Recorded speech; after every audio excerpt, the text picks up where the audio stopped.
ఈరోజు ఏ పరిస్థితుల్లో నువ్వు కట్టబడి ఇక్కడికి వచ్చున్నావో, ఓ పక్కన భర్త వేధింపులు, ఓ పక్కన భార్య వేధింపులు, ఓ పక్కన పిల్లల వేధింపులు, ఓ పక్కన ఆర్థిక పరిస్థితులు, ఓ పక్కన అప్పుల సమస్యలు, ఓ పక్కన వ్యాపారంలో నష్టం, ఓ పక్కన ఉద్యోగంలో నష్టం, ఒక పక్కన నీ ఊరు ప్రజలు కూడా నీకు విలువ ఇవ్వట్లేదు, ఓ పక్కన నువ్వు ఉంటున్న గ్రామంలో నీకు సాక్ష్యం లేదు, ఓ పక్కన అన్నిటిలో ఓడిపోయి, అన్ని విషయాలు ఓడిపోయి, తినడానికి కూడా గతి లేక అన్నిట్లో నలిగిపోతూ కట్టబడిన స్థితిలో ఒకవేళ నీవు ఉంటే, నిన్ను వెతుక్కుంటూ వచ్చున్నాడు నా యేసయ్య. నిన్ను ఎక్కడానికి, నీ మీద కూర్చోడానికి, నీ కట్లు విప్పడానికి, నీ బంధకాలు తెంచడానికి, నీకు ఘనతనివ్వడానికి, నీ అవమానాన్ని కొట్టివేయడానికి, నీ కన్నిటిని నాట్యముగా మార్చడానికి.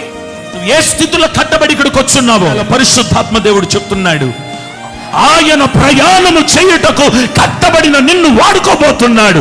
కన్నిటితో ఉన్న నిన్ను వాడుకోబోతున్నాడు, ఓడిపోయిన నిన్ను వాడుకోబోతున్నాడు, అవమానముతో ఉన్న నిన్ను వాడుకోబోతున్నాడు, అయిపోయిందనుకున్న నిన్ను వాడుకోబోతున్నాడు. ఈరోజు ఇక నాకు చరిత్ర మారదు, ఎప్పటికీ నేను పైకి రాలేను, నేను ఒక బానిస